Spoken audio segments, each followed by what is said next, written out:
Hello friends, welcome to Nadya's kitchen. ఈ రోజు వీడియోలో సూజీ ఊతప్పం తయారు చేద్దాము. సూజీ ఊతప్పంకు ఒక మిక్సింగ్ బౌల్ తీసుకోండి. ఒక cup sooji, Bombay rava, half cup curd,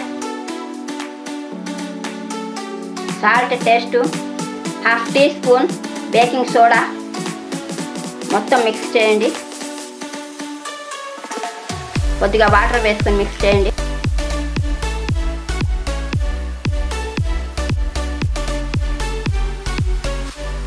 ఇప్పుడు దీనిలో సన్నగా తురిమిన క్యారెట్ ఒక కప్పు దాకా తీసుకోండి. పచ్చిమిర్చి సన్నగా తురిమిన ఒకటి, అచ్చాపచ్చాగా దంచిన అల్లం, క్రష్ చేసిన పెప్పర్, సన్నగా తరిగిన ఆనియన్, కొత్తిమీర తరుగు, ఒక టీ స్పూన్ జీలకర్ర. మిక్స్ చేయండి మొత్తం.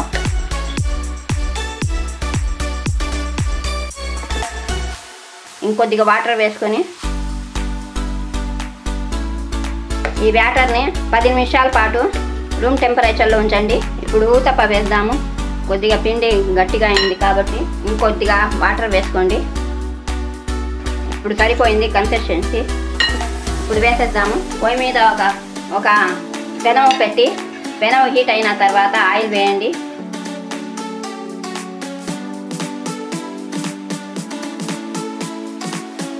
ఇప్పుడు వేసేద్దాము ఊతప్ప.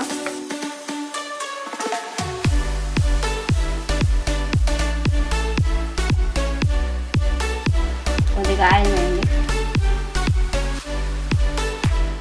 సిమ్ ఫ్లేమ్లో పెట్టుకోండి. ఒక ప్లేట్లో పెడదాము. చూడండి, మొత్తం ఇలాగే వేసుకోవాలి. సూజీ ఊతప్పం రెడీ అయిపోయింది. కోకోనట్ చట్నీలో చాలా టేస్ట్గా ఉంటుంది. బ్రేక్ఫాస్ట్ ఇవి 2 తింటే చాలా కడుపు నిండిపోయిద్ది. ఈ వీడియో నచ్చితే లైక్ చేయండి, షేర్ చేయండి, సబ్స్క్రైబ్ చేయడం మాత్రం మర్చిపోకండి. Thank you.